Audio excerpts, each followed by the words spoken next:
संजय राऊतांनी आगाऊ उमेदवार घोषित केल्यानं महाविकास आघाडीमध्ये वाद निर्माण होण्याची शक्यता आहे। संजय राऊतांकडून श्रीगोंद्यात साजन पाचपुते यांच्या नावाची घोषणा करण्यात आली। संजय राऊतांनी उमेदवाराचं नाव घोषित केल्यानं पवारांची राष्ट्रवादी आणि काँग्रेस ही आता आक्रमक होताना पाहायला मिळेल। परस्पर उमेदवारीची घोषणा चुकीची अशा प्रकारची नाराजी शरद पवारांनी व्यक्त केली।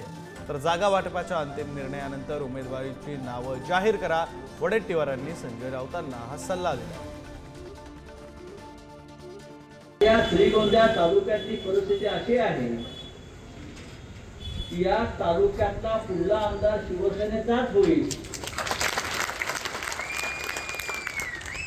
आणि साजन भाई पाचपुते आपण लंकेताईंबरोबर एकाच गाडीनं या राज्याच्या विधानसभेत पोहोचतात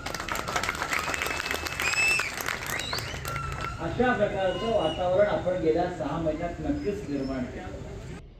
हे चुनशेर तालुक्यात आले, काही नवीन तालुक्याचे चुनशेर तालुक्यात सुरू आले आणि त्यांनी जाहीर करून टाकले की हे आमचे उमेदवार। अशा प्रकारे कुणालाही जाहीर करण्याचा अधिकार नाही।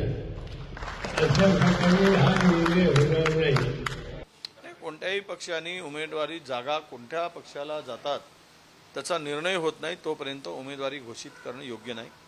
काँग्रेस अशा पद्धतीचं कधीही उमेदवार कोणालाही, आमच्याकडेही खूप मोठी लाईन आहे, पण जोपर्यंत जागा वाटपाचा प्रश्न सुटत नाही आणि ज्यांच्या वाट्याला ज्या जागा मिळतील त्यांनी तिथे उमेदवार डिक्लेअर केले पाहिजेत। परंतु असं कुठलाही निर्णय न होता उमेदवार घोषित करणं हे चुकीचं आहे। पवारसाहेब म्हणतात ते खरं आहे। पवार यांच्याकडे चुकीची माहिती आहे। माननीय पवार साहेबांकडे श्रीगोंदा संदर्भात चुकीची माहिती आहे। प्रत्येक पक्ष, घटक पक्षातला आपापल्या उमेदवारांना काम करण्यासाठी एक संदेश देत असतो की आपल्याला निवडणुका लढायच्या आणि 288 मतदारसंघामध्ये आमची तयारी आहे। पक्ष आहे, उमेदवार कोणीच, जसं आता कागलला सत्यजित घाडगे आहेत, याचा अर्थ असा आहे की ते तिथे निवडणूक लढणार आहे, सांगायची गरज नाही।